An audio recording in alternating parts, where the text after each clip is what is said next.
What is up, everybody? We are schlocking at the knees with some 80s goodness. Today, I am Darby Ellis Lewis Wilson, and this is my companion, Chris Anonymous. What is up, Chris? How are you doing?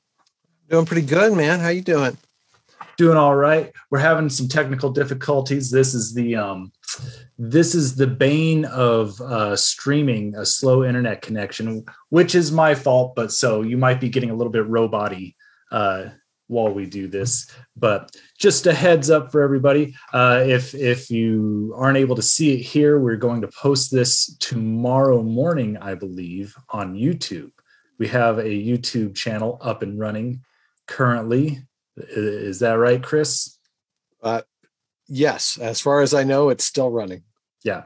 I don't know why I asked that. I know that it's up and running. We did run into a few snags though.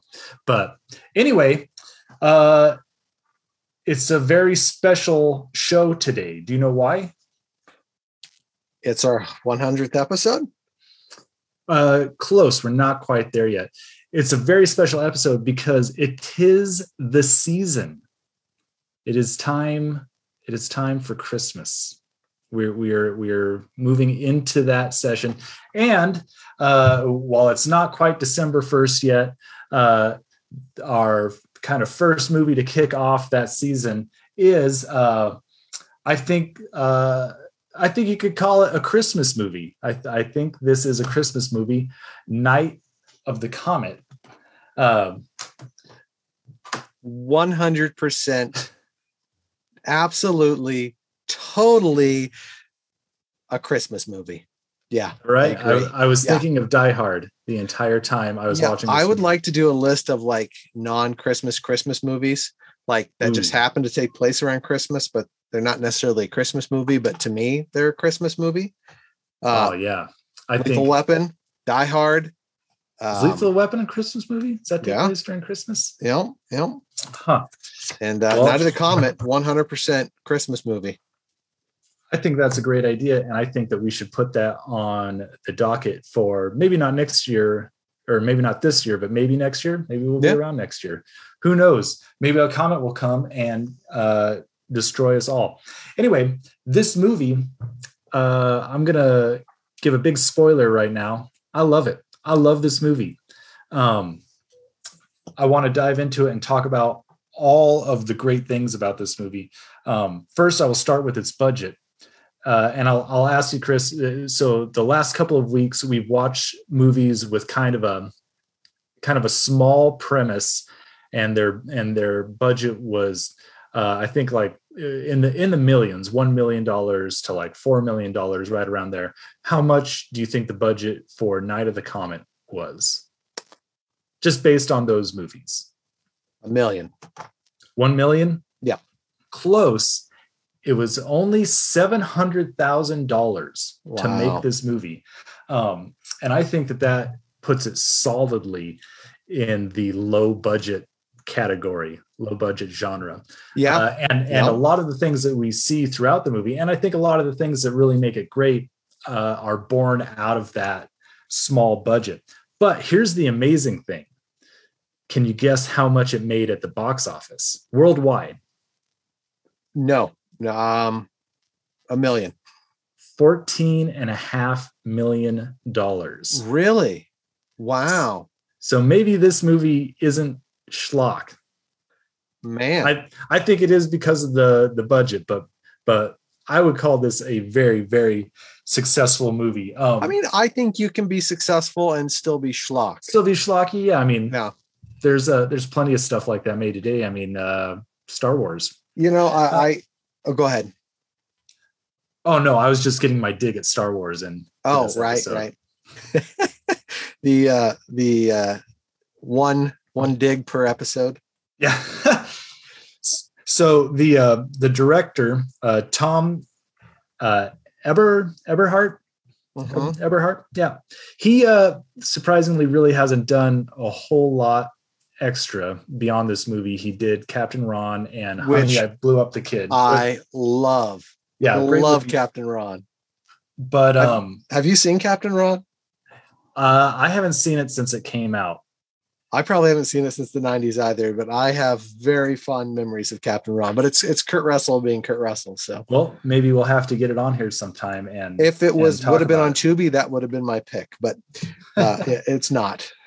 It'll be on Tubi sometime. One of these times. All roads lead to Tubi eventually. Nick, go ahead. So a few things to point out about this movie with the cast. So Catherine Mary Stewart, Reggie, she in the same year was in The Last Starfighter. And it's been a long time since I've seen that movie as well. And apparently she is also a video game nut in that as well. And I think that's how they choose the starfighters, right? Yeah, it's been so long since I've seen it. Yeah, it's been forever since I've seen it, but that's what I recall. But it's about a kid that can play video games really well. And so they get him to like pilot a starfighter, right? That has the same controls as a video game. Makes total sense. Also in Weekend at Bernie's, which I didn't realize that. It's been a long time since I've seen that movie as well. But this movie also stars Kelli Maroney as Samantha, the cheerleading sister, which she also played a cheerleader in Fast Times at Ridgemont High. And she was also in the other schlock classic, which I have a feeling we'll probably get to on the show at some time, Chopping Mall. It's a shopping mall that chops you. Actually, it doesn't. It has robots that like shoots lasers at you. But I'm aware. The thing that made me happiest in this movie was Robert Beltran's character, Hector. So I didn't realize this when I watched it, but I was looking at it and I was like, man, this guy looks so familiar. Why does he look so familiar? He is Commander Chakotay from Star Trek Voyager, the series, which I'm a huge Star Trek fan, huge nerd. I've only seen Voyager once, watched through the series once. That's why I didn't get it right away. But I was just stoked to see that he had more work and to see a favorite character of mine in this. So normally the format of the show is the good, the bad, and the schlock, and we go through them. But I have a spoiler alert too, and if you don't mind, I'd like to actually start with the bad, because I did not like this movie. What? I loved it. Oh, and man, I just want to take giving me a heart attack. I just want to take like the 2 or 3 bad things, get them knocked out of the way, and then just combine the schlock and the good. Just love on this movie, man. Yeah, I was writing down stuff for bad, and I was just like, man, I don't know. I'm getting really nitpicky, I guess. Yeah, I'm getting kind of. So I was drawing blanks. All right, so you want me to start with the bad? Yeah, start with the bad. Okay. Lay it on me. The actual comet itself. Now, I know there was no budget, and I'm totally cool with the weird kind of like bright animation stuff of like the night sky. I just wish they would have held on that just a little bit longer, like, because that's kind of the thing. Yeah. Like, you don't have to show it happening. I can agree with that. I wanted like another 30 seconds of the cool light show that they were doing in the sky. Yeah, where it was like going into different patterns and things like that. I think there was like 1, maybe 2 shots of that for a split second, I'm like, and that was it. Yeah, it's Night of the Comet, and I get it starts the story. It's not the story itself, but I wanted you to hold on that shot. You didn't have to have an actual comet. I'm just saying you already had the shot. Just a little more. Yeah, just play it backwards or something. Yeah, the structure of the film is kind of unique, and you could argue that it lags a little in the middle. I think that's some of the funnest stuff. But if you were going to pick something out that's kind of filler in the middle, Samantha's 2 dream sequences, while I enjoy them, you could have pulled them out. That was definitely filler. Yeah. And that's actually my bad as well. And it's not that I didn't like the dream sequences. It's more that I feel like they could have used that time differently and incorporated it into the actual story more. And my biggest reason for that is that Samantha is dreaming about the Comet Zombies, the police officers. But the thing is that she, as far as we know, never sees them up until I think till they're in the mall and they get captured. Right. Yeah. So it was Reggie that saw them. And I mean, it's also it even though Samantha is my favorite character, not that I don't love Regina, I think they're both amazing, but the dream sequences are her from her perspective. Mm-hmm. And Regina is obviously set up as the main character, and that just really kind of throws you off in the middle where you want that, like, right. Like you can have scenes with Samantha doing stuff, but to give her the dream sequences, like it would have made more sense if Reggie would have had the dream sequences. She had seen the zombies. She's the lead. You could have made that work. It just felt like it was filler to me. Yeah. And I think in the end it was. I read that the police officers in that weren't actually even actors. They were actual police officers that were on set, like directing traffic for the movie. So they awesome. Clearly threw something together. They weren't zombies either. They just looked that way. The police, like they just showed up. That was just their faces, no makeup. Yeah, yeah, maybe. So, which I will have a question about that later. That is all my bad. So yeah, that was my bad also. And the second one was at the end when Regina and Hector they have the kids and they act like just unbearable parents for some reason. The burden of society is on them, man. Yeah, I guess. I just don't know why they were like being like hokey ultra parents, right? Like I don't know. That just really didn't play well to me. Okay. But it didn't like ruin the movie. It didn't not work either. Like I said, I'm sort of grasping at straws here for I will. There's one other thing that, since you brought up the ending, I'm okay with that. I see your point, and I agree with it. But I think they're just doing a comedy bit, so I was okay with it. I wonder if Samantha should have ended up with Hector, and then like Regina's like, you know what, you like him. I'll sit out this one since I seem to take all the boys you like, right? Because they already had that. They already established that conflict in the beginning or in the middle, where she's like, you always take the boys I like, and he's the last one on Earth, right? And it should have been Regina who ends up with the guy at the end, because he is the guy on Tempest who could beat her. Right. I agree. And so while I had seen this movie before, it had been quite a while. Same here. I knew that ending was coming, but I couldn't remember exactly how it played out. And I thought I thought Sam ended up with Hector, and we had this nice little star on the tree at the end of we finally meet DMK. Right. And then like you could even have a scene where they're both playing Tempest or something. I mean, yeah, like just that competition with but to have her rival and what she's really good at be her sister's boyfriend. Yeah, I thought you should have swapped them.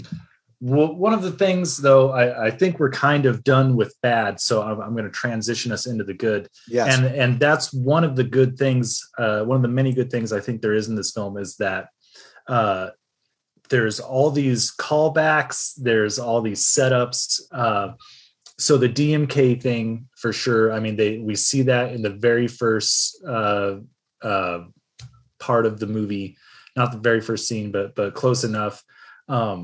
The whole kids thing, I thought, right? Like we don't actually see the kids until, I don't know, near halfway through the movie. But they build up this idea of kids and Christmas and stuff with what I think is a really great scene where Regina is standing outside of their house and she's like, "It's Saturday. Where are all the damn kids?" Like, Like we just start getting this idea implanted in our brains later, and then later, oh, here's some kids. Yep. And, the callbacks are amazing. So, and I will say that this movie in general is full of Easter eggs. We see them throughout. So I think maybe the biggest one that I saw was sorry, I'm going on the script here. The biggest one that I saw was it's when they're in the movie theater, and there's movie posters all around, but we have this poster right here, Red Dust. Yep. And we see that for the first time right after everybody starts to turn to dust. But we also see posters for Death Race 2000, which I forget her name, but the female scientist, she's in that movie. There's just like a lot of references. I mean, we see posters for Night of the Living Dead. This movie just it has a lot of referential things to pull from. Yeah, and I love that. It makes it very rewatchable to me. So I have like a billion things written down in my good column, and so I'm just going to loop them all. I'll probably touch on some of them, but I'm going to loop them all into one thing. This movie is fun. It's just fun. It's one of the funnest movies I've ever seen. I remember when I saw it probably about 10 or 15 years ago for the first time. I loved it. And I was so mad that I never saw it as a kid. Yeah. Because I know it's scary, but it doesn't take itself too seriously. I mean, there's jokes in there, there's thrills in there, you know. Yeah, it's just so great. Like her intro, I love her intro. That's one of my favorite intros of just like she's the girl in the movie theater. She's playing the game. She has the back and forth with the guy who owns the theater. It's just. I really thought that he'd be a comet zombie. Like I love that her to fight him. Her not boyfriend like dies right away. That's just Larry. Yeah, Larry. Yeah. When that happened, I thought like, oh wow, this is really unconventional. I would have thought that they would have escaped for a while, but it broke that, and it just really works. And this movie kind of does things like that throughout. Like you said, it has kind of an odd structure to it. Yeah. But it's also like, it's an odd structure, but it still feels like inevitable. I don't know. Like when we start with the dust to dust shot.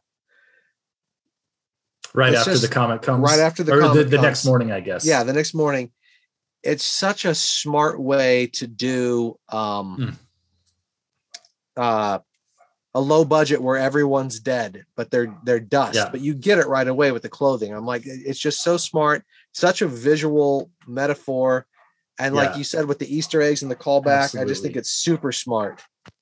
Yeah, and that was my biggest like of the movie as well. I think we have a close-up shot of this, of the dust clothes pile, but I just feel like this movie is just very inventive all around, and what a way to show mass destruction, mass death, and in the end it's kind of a, well, we'll get to this later, but it's a zombie movie. But how do you, on a low budget when you can't pay a whole bunch of extras, how do you explain away like all of the droves of people that there should be, right? Why is it not like Dawn of the Dead, right? Yeah, well, because these people turned into brick dust. Right. And the people who were only partially exposed, they're the ones who turned into the weird zombies. You were talking about like just very inventive. Like I also thought the directing was really smart. There were lots of great shots. I loved all the shots of shoes and feet and walking. Mm-hmm. When it dawns on her, when she's on the bike driving through the town, and she like, just her acting is so fun of like her. It's just, I love that shot. And just looking around. Yeah, she's just looking around, and it stays on her, but it's got the red tint in the background and the buildings, and there's no one out there. And like, it's just starting to click with her. Yeah. Like, I'm like, what a fun character moment. She eventually pulls up to that car and like looks inside, and there's no one in it. Yep. Yeah. And there's Christmas music playing, which kind of gets that motif going again. I love Tempest. I think that's a fun video game. I remember playing that. And I love when people play arcade video games in movies. You love to watch other people play video games? Arcade games. What are you, some sort of Zoomer? Right? Like, is there something really nostalgic about it? Yeah. Man, yeah. There's so much I love about this. So you brought up the directing. I'd like to bring up the cinematography. So the cinematographer for this movie is Arthur Albert. I had to look him up just because I thought this movie was so well shot, and this shot right here is just like a perfect explanation of it. So we see Reggie in the foreground. She's blue. We have the think tank guy in the midground who is green. And then we have that purple background, just like what a well blocked, well lit shot. And so this guy, Arthur Albert, I went and looked into, what else has he done? And it turns out he's the cinematographer for a lot of my favorite 90s comedies. He did Beverly Hills Ninja. He did Happy Gilmore, Dirty Jobs, Saving Silverman. So when we're talking about this movie being fun and being well directed, I think that we have to directly contribute a lot of that to this Arthur Albert. And we also see, you talked about the great shots of like the red background. I was just fascinated with these shots, like that gradient, those big wide shots. Yeah, this is the neighborhood. And I was looking it up, trying to figure out how they did this. To me, it looks like there's like some sort of, I don't know, gradient filter put on everything to where we have, the top of the screen is just that purplish red, and then by the time we get to the bottom, it's more normal, but it's more yellowish. It's like in a windshield in a car where you have that dark blue bar at the top. Yeah, exactly. And so through the entire movie, I was like, man, this is amazing. What an amazing atmosphere. What an amazing look. It just really pulls us into this world. And at the end, after the rain comes and it goes away, it's blue skies. We visually really get a sense that like we're in the clear, right? Things are good now. Like when you see the red dust like going down the drain from the rain, and like, it's a great visual metaphor. So we've talked about the directing, the cinematography. I have to talk about the acting. Okay. The two leads are just, Reggie and Samantha are just amazing. Like, they're so good. They're so much fun. They're so funny. The dialogue is, some of it's cheesy and bad, but some of it is just brilliant. And some of it's like ad-libbed. Like the daddy would have got us Uzis because the director was saying that there's such a low budget. If there's something that happens, there's some mishap that happens, stay in character and react to it. So, because we might not have the money to do another take. So that's an ad-lib line when the Uzi or when the Mac-10 didn't work. Yeah, kudos to them. I mean, clearly there was good chemistry on set to make all of that happen, and to feel like they can ad lib and do creative things like that. Grab police officers from off the street and shoot a couple scenes with it. Yeah, I just, and then there's like little bits of dialogue and like character moments, like when Reggie and Samantha are first having their fight about what's really going on in the house. She's like, "You made me swallow my gum." But she like almost like says it to herself. Like, it's just a total throwaway line, but it's like so perfect. I don't know. The one last thing I have to say is the shoes and the gun. And it starts my favorite sequence of the film. It's just a montage of playing Cyndi Lauper's Girls Want to Have Fun. But like, this is the perfect metaphor for the show. Like, visually, this is exactly what I want. Like, yes. And then we have this, it's just 80s teenagers having fun in a mall playing dress up, and then it ends where you have these really creepy bad guys. So it gets you back into the movie. But like, the first time I saw this movie, this is what made me fall in love with it, was this whole scene that this shot starts. I think it's just the perfect feel good moment in a movie. It's Dawn of the Dead, but fun. Yeah. Yep. So, well, yeah, let's move into the schlock. I mean, I think this movie is schlocky just because of its budget, its premise. The original title for this film was Teenage Mutant Comet Zombies, which I love. To me, that just sounds like they're saying, well, what is this movie? I don't know. It's about like teenage mutant comet zombies. And they probably couldn't call it that because of Ninja Turtles or something. Now, right. I would love to see a mashup of like Night of the Comet with Ninja Turtles in it. Ooh, that'd be killer, man. Yeah. But so I believe this movie has probably become pretty influential. I read a thing that said this is actually what influenced Joss Whedon to get his vibe in Buffy the Vampire Slayer, which we reviewed a month ago? A little over a month ago. A little over a month, yeah. And I noticed something. So the symbol, we have a picture of it on the helicopter, the think tank, their symbol, which is like a labyrinth. And I don't want to spoil anything for you, but the secret organization in the TV show Lost, the Dharma Initiative, all of their symbols look very oddly similar to the think tank symbol. And I can't help but wonder if that has directly been influenced by Night of the Comet and their think tank, their mysterious think tank, where they act sort of morally gray to preserve humanity or whatever the hell they were doing in that show. So well, I just think this movie's been much more influential than maybe the average Joe realizes. Yeah. I'm speechless with how much fun and how much I love this movie. The last shot I have is the going to see Santa, which is just hilarious because of how dark it gets once they go into the bunkers.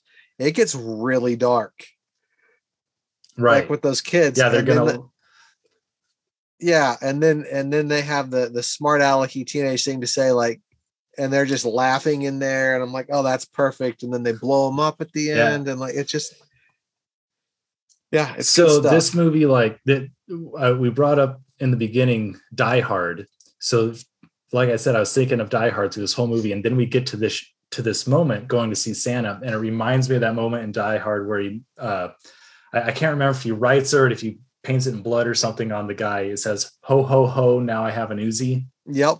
Like I felt that was a very Die Hard moment, and maybe another influence along the way. Also, I keep forgetting to say that Hector was also a very cool, fun character.